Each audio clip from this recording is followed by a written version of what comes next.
जय हिंद। प्रधानमंत्री आवास योजना में किस तरह से अप्लाई की जाती है, आइए इस वीडियो में दिखाते हैं। यह दोस्तों, प्रधानमंत्री आवास योजना में अब आप घर बैठे ही खुद से अप्लाई कर सकते हैं मोबाइल द्वारा, या फिर आपके पास अगर कंप्यूटर भी हो तो भी आप अप्लाई कर सकेंगे, क्योंकि प्रधानमंत्री आवास योजना अर्बन 2.0 में न्यू अपडेट दिया गया है। इसके तहत अब आपको किसी भी अधिकारी के पास जाने की कोई ज़रूरत नहीं पड़ेगी, या फिर जो भी सदस्य है आपके पंचायत का उसके पास भी जाने की ज़रूरत नहीं पड़ेगी।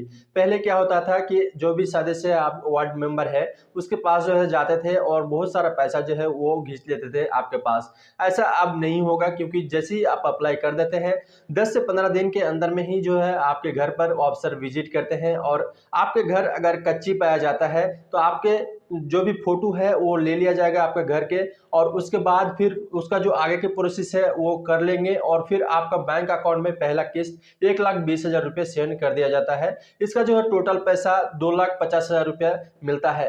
अप्लाई करने के लिए जो आपके डॉक्यूमेंट्स लगने वाले हैं वो है आधार कार्ड, राशन कार्ड और पैन कार्ड। साथ ही आपका जो है बैंक पासबुक होनी चाहिए जिसका भी नाम से अप्लाई कर रहे हैं। साथ ही अगर आपका जो है बाप का या फिर दादा का केवला है तो वो भी जो है एफिडेविट करके जो है अपलोड करना होता है। तो केवला जो है सिर्फ आपके पास होनी चाहिए। तो ये सारा डॉक्यूमेंट्स अगर आपके पास है तो बहुत ही आसानी से अप्लाई कर सकेंगे खुद से ही, कहीं भी किसी को भी पैसा देने की कोई जरूरत नहीं पड़ेगी। तो आइए देख लेते हैं, वीडियो को शुरू से लेकर अंत तक देखिएगा, तभी आप सीख पाएंगे किस तरह से अप्लाई की जाती है। वीडियो थोड़ा सा भी अच्छा लगे तो लाइक कर लीजिएगा। आपके मन में कोई भी क्वेश्चन हो तो हमें कमेंट कर लीजिएगा, उसका जवाब मैं जरूर दूंगा। तो चलिए शुरू कर लेते हैं। प्रधानमंत्री आवास योजना को अप्लाई करने के लिए आपको जो है मेरा वीडियो को डिस्क्रिप्शन में जाना है, और वहां पर जो है इस तरह से एक लिंक मिलेगा, यहाँ पर आपको सिंपल क्लिक कर लेना है। जैसे इस जगह में आप क्लिक करते हैं तो इस वेबसाइट में जो है आपको डायरेक्ट रिडायरेक्ट करेगा। जैसे कि आप देख पा रहे हैं, प्रधानमंत्री आवास योजना अर्बन 2.0, ठीक ना। यहाँ पर जो है आपको नीचे की तरफ स्क्रॉल करना है। नीचे की तरफ स्क्रॉल करने के बाद यहाँ पर जो आप देख पा रहे हैं क्लिक टू प्रोसीड, यहाँ पर आपको क्लिक कर लेना है।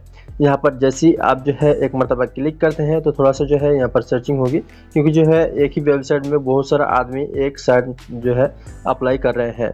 तो जैसे कि आप देख पा रहे हैं इस तरह से आपके साथ वेबसाइट खुल जाएगी। यहाँ पर जो जरूरी डॉक्यूमेंट्स लगने वाले हैं यहाँ पर दिखाया गया है। आवेदक का आधार विवरण, ठीक ना, आधार संख्या, आधार के अनुसार नाम, जन्मतिथि होनी चाहिए, परिवार के सदस्यों का आधार विवरण होनी चाहिए, साथ ही आवेदक के सक्रिय बैंक खाते होने चाहिए, ठीक ना। और यहाँ पर जो है आय प्रमाण पत्र होनी चाहिए जो कि 100 के 20 से ज़्यादा नहीं होनी चाहिए, और भूमि दस्तावेज लाभार्थी का होना चाहिए, ठीक ना। यहाँ पर जो है आपको प्रोसीड में क्लिक करना है अप्लाई करने के लिए। जैसे ही प्रोसीड में क्लिक करते हैं तो यहाँ पर जो है आपको फिर से ऊपर में आना है, और यहाँ पर आपको स्टेट सेलेक्ट करना होगा। तो जो भी आप स्टेट से है अपना स्टेट जो है आप सेलेक्ट कर लें, क्योंकि सभी स्टेट जो है यहाँ पर शो करती है। जैसे ही आप अपना स्टेट में सेलेक्ट करेंगे तो यहाँ पर जो है आपका आय जो है 3 लाख से ऊपर नहीं होनी चाहिए, याद रखिएगा, ठीक ना। तो यहाँ पर जो है कम से कम डालने की कोशिश करेंगे आप, जैसे कि मैं 1,30,000 दे देता हूँ, ठीक ना। तो इसी तरह से आप देंगे, और उसके बाद नीचे आएंगे तो यहाँ पर जो है जो यहाँ पर बेनिफिशियरी लेट कंसेशन दिख रहा है पहले नंबर में 1 नंबर, ठीक ना। यहाँ पर जो है आपको क्लिक करना है और नीचे आना है। यहाँ पर दोनों में ही नो टिक करना है, ठीक ना। नो टिक करने के बाद यहाँ पर एलिजिबिलिटी चेक में क्लिक कीजिएगा। जैसे ही आप यहाँ पर क्लिक करते हैं तो चेक करने के लिए ऊपर में जो है आधार नंबर जो दिखाया गया है यहाँ पर अपना आधार नंबर इंटर करना होगा, ठीक ना। तो आपका आधार नंबर जो भी है उसे आप इंटर करें, और आधार नंबर से जो भी जुड़ा आपका नेम है सेम नेम जो है आपको नीचे फिल करना है, ठीक ना। नेम फिल करने के बाद जो भी आधार कार्ड में आपका मोबाइल नंबर रजिस्टर्ड होगा, नीचे आएंगे तो यहाँ पर आपको कंसेंट को एक्सेप्ट करना पड़ेगा, और यहाँ पर जनरेट ओटीपी में क्लिक करना होगा। जैसे ही आप जनरेट ओटीपी में क्लिक करते हैं ना तो आधार कार्ड में जो भी मोबाइल नंबर लिंक रहता है उसी पर एक ओटीपी सेंड किया जाता है। उस ओटीपी को जो है इंटर करना होगा। तो मैं फटाफट भर के जनरेट ओटीपी में क्लिक कर लेता हूँ, ठीक ना। ओटीपी को कॉपी कर लें और यहाँ पर जो है आप सिंपल जो है पेस्ट कर दें। पेस्ट करने के बाद यहाँ पर जो दिखाया गया है सबमिट, यहाँ पर जो है आप सबमिट के बटन में क्लिक कर लें। जैसे ही आप सबमिट के बटन में क्लिक करते हैं इस तरह से आपके सामने में इंटरफेस खुल जाएंगे। यहाँ पर जो है आपको थोड़ा सा नीचे स्क्रॉल करना है, और यहाँ पर आपका आधार नंबर ऑटोमेटिक ही यहाँ पर फिल हो जाएंगी, जैसे कि आपने पीछे जो है आधार नंबर दे दिया था, और आपका नाम भी से करेगा, ठीक ना। यहाँ पर आपको पहले नंबर में आपको जो पैन कार्ड दिखाई दे रहा है यहाँ पर आपको पैन कार्ड नंबर इंटर कर लेना है। है। यहाँ पर आपका डेट ऑफ बर्थ इंटर कर लेना है। यहाँ पर आपको जो है मोबाइल नंबर एक इंटर करना है, साथ ही यहाँ पर आपका ईमेल आईडी डालना है। यहाँ पर आप जेंडर क्या काम करते हैं वो यहाँ पर दे देना है, आप फीमेल है या फिर मेल है उसको आपको सिलेक्ट करना होगा, ठीक है। जैसे आप ये सिलेक्ट कर लेते हैं, यहाँ पर आपका मैरिटेड स्टेट क्या है वो यहाँ पर आपको सिलेक्ट करना होगा। तो आप जो है अगर शादी कर लिए हैं तो वो यहाँ पर शादी कर लिए दिखाई देगा, मैरिड, ठीक ना। और उसके बाद आप नीचे आएंगे, यहाँ पर जो है आप श्री फादर में आपको क्लिक करना होगा, श्री में। और यहाँ पर अगर आपके फादर मर चुकी हैं तो यहाँ पर जो है स्वर्गीय देंगे यहाँ पर, और अगर आप जिंदा है तो यहाँ पर ऊपर में श्री देंगे, ठीक ना। तो याद रखिएगा, अगर मर चुकी हैं और अगर आप यहाँ पर जैसे आप जो है लेते दे देते हैं स्वर्गीय, तो यहाँ पर जो है आपको आधा नंबर इंटर करने की कोई ज़रूरत नहीं पड़ेगी, याद रखिएगा, ठीक ना।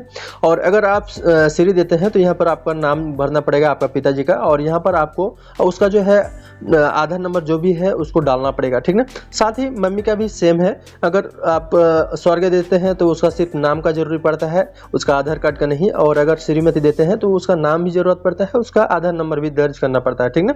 इस चीज को आप याद रखेंगे। और उसके बाद नीचे आएंगे तो यहाँ पर आप काम क्या करते हैं, सेल्फ एम्प्लॉय में क्लिक करेंगे। आप अगर सैलरीड है सैलरीड सेलेक्ट करेंगे, सेल्फ एम्प्लॉय है तो सेल्फ एम्प्लॉय में क्लिक करेंगे, ठीक ना।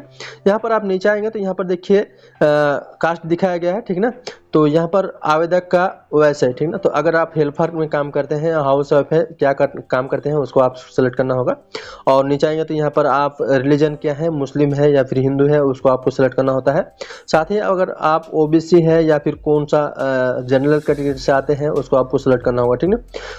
और उसके बाद नीचे आएंगे तो आपका एजुकेशन का जो भी आप जितना तक भी पढ़े हैं वो आपको देना पड़ता है। तो यहाँ पर अगर मैट्रिक किए हैं या फिर मास्टर किए हैं उसको आपको सेलेक्ट कर लेना होगा। सेलेक्ट करने के बाद यहाँ पर आप नो में टिक करेंगे, और यहाँ पर जो सेव एंड कंटिन्यू दिख रहा है यहाँ पर आप क्लिक कर लेंगे। जैसे ही आप सेव एंड कंटिन्यू में क्लिक करेंगे, फैमिली डिटेल में आपको रिडायरेक्ट कर दिया जाएगा। यहाँ पर जो है आपका जो भी फैमिली डिटेल है उसको आपको भरना होता है। तो जितना भी मेंबर है उसको आपको भरना होगा। तो जैसे कि यहाँ पर जो है जो भी नेम है आपका फैमिली का उसको आपको यहाँ पर जो है फिल कर लेना है। साथ ही उसका जो भी डेट ऑफ बर्थ है उसको जो है इस जगह में फिल करना है। उसका साथ जो है रिलेशन क्या है वो यहाँ पर आपको फिल कर लेना है। रिलेशन देने के बाद जेंडर में क्लिक करेंगे, मेल है या फिर फीमेल है उसको आपको सिलेक्ट कर लेना होगा। और यहाँ पर जो है उसका आधार नंबर सही सही आपको भर लेना होगा। जैसे कि आप देख पा रहे हैं यहाँ पर जो है आपको अपना आधार नंबर भर लेना होगा। यहाँ पर आप सिलेक्ट में क्लिक करेंगे और काम क्या करती है उसको आपको सिलेक्ट करना होता है। जैसे कि नीचे बहुत सारा डिटेल दिया गया है, ठीक ना। अगर हाउस वाइफ है तो हाउस वाइफ में आप जो है क्लिक करेंगे, ठीक ना। हाउस वाइफ क्लिक करने के बाद यहाँ पर जो है कंटिन्यू में क्लिक करेंगे, ठीक ना। जैसे ही आप जो है कंटिन्यू में क्लिक कर लेते हैं यहाँ पर आपको रिडायरेक्ट कर दिया जाता है। यहाँ पर पहले ही जो दिखाया गया है वहीं पर आपको टिक करना है और उसके बाद नो में टिक करना है। यहाँ पर जो आपको जो है 1,30,000 आपने भरा था तो उसी का जो है डॉक्यूमेंट्स अपलोड करना होगा, आय प्रमाण पत्र, ठीक ना। तो आय प्रमाण पत्र अपलोड करने के लिए फाइल चॉइस में क्लिक करेंगे और यहाँ पर जो है आपका जो भी जहाँ भी है रखा हुआ है उसको जो है अपलोड आपको करना होगा। याद रखिएगा 100 KB से जो है ज़्यादा नहीं होनी चाहिए, ठीक ना। आपको PDF फाइल में होनी चाहिए, ठीक ना। अपलोड करने के बाद आपको नीचे आना है और यहाँ पर सेलेक्ट ईयर में क्लिक करना है और यहाँ पर जो है आप कितना दिन में इस एड्रेस से रहते हैं उसको आपको देना होगा। तो जैसे कि अगर आप 10 साल से ऊपर में रहते हैं तो यहाँ पर 10 मोर में क्लिक करेंगे। अगर आप 8-10 साल से रह रहे हैं तो यहाँ पर 8-10 साल में देना है, ठीक ना। जैसे ही इसको आप सेलेक्ट कर लेते हैं यहाँ पर जो है आपको अपना हाउस में ओनर है या फिर नो हाउस है तो यहाँ पर आपको देना पड़ता है। अगर आप ओनर है तो ओनर में क्लिक करेंगे और उसके बाद जो है आपको एड्रेस डिटेल में रिडायरेक्ट कर दिया जाएगा।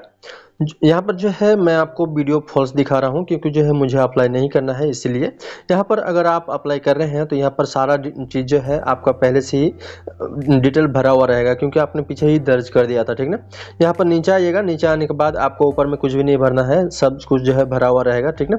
यहाँ पर नीचे आएगा तो यहाँ पर जो है आपका जो भी हाउस नेम है उसको आप फिल कर लीजिएगा, ठीक ना। और फिर से नीचे आइएगा, नीचे आने के बाद यहाँ पर आपको जो है अपना जो भी भूमि दस्तावेज है सबसे नीचे में यहाँ पर आपको अपलोड करना होता है, ठीक ना। तो आपका फाइल जो है 1 MB से ज़्यादा नहीं होनी चाहिए, इस बात का आप ध्यान रखिएगा, ठीक ना। और आपका फाइल जो है PDF फाइल में होनी चाहिए, ठीक ना। तो जहाँ भी आपका जो है जितना भी केवला का पन्ना होता है ना उस सारा चीज़ को जो है आपको PDF फाइल में मर्ज करके जो है अपलोड करना होता है। तो अपलोड जो है आप यहाँ पर फाइल चॉइस में क्लिक करें और अपलोड कर लें, ठीक ना। जहाँ भी है, और उसके बाद सेव एंड कंटिन्यू में फिर से आप जो है क्लिक कर। जैसे ही आप सेव एंड कंटिन्यू में क्लिक करते हैं, यहाँ पर बैंक अकाउंट में रिडायरेक्ट कर दिया जाता है। यहाँ पर जो है आपको बैंक अकाउंट नंबर इंटर करना होता है। तो यहाँ पर जो है आपका जो भी बैंक अकाउंट नंबर है उसको आपको इंटर कर लेना है, और इंटर करने के बाद उसी बैंक अकाउंट नंबर को यहाँ पर आप कंफर्म करने के लिए यहाँ पर जो है आप इंटर कर ले, ठीक ना। इंटर करने के बाद IFSC कोड जो भी है, IFSC कोड जो है यहाँ पर आप इंटर करेंगे। IFSC कोड इंटर करने के बाद गेट बैंक डिटेल में आप क्लिक करेंगे। जैसे आप गेट बैंक डिटेल में क्लिक करते हैं ना, तो यहाँ पर आपको नीचे आना है और यहाँ पर जो है आपको नो फिल करना है। रुकिए, यहाँ पर जो है आपको एस फिल करना है, क्योंकि आप जो है बहुत सारा ऑप्शन दिए गए हैं, जैसे कि आप देख पा रहे हैं आयुष्मान भारत, उज्ज्वला योजना, ठीक ना। तो यहाँ पर जो है बहुत सारा ऑप्शन दिया गया है। तो हो सकता है आपके पास गैस कनेक्शन हो। अगर आपके पास गैस कनेक्शन है तो यहाँ पर जो है एस में टिक करेंगे। टिक करने के बाद यहाँ पर दोनों को जो है आपको एग्री करना है, ठीक ना। एग्री करने के बाद यहाँ पर जो है फाइनल सेव में क्लिक करेंगे। जैसे ही आप फाइनल सेव में क्लिक कर, तो यहाँ पर जो है आपका फाइल जो है सबमिट कर दिया जाता है। एक मरतबा आपका फाइल सबमिट होने के बाद 10 से 15 दिन के अंदर में ही जो है आपका घर में ऑफिसर जो है विजिट करेंगे, और आपका जो भी घर है वो कच्ची होनी चाहिए।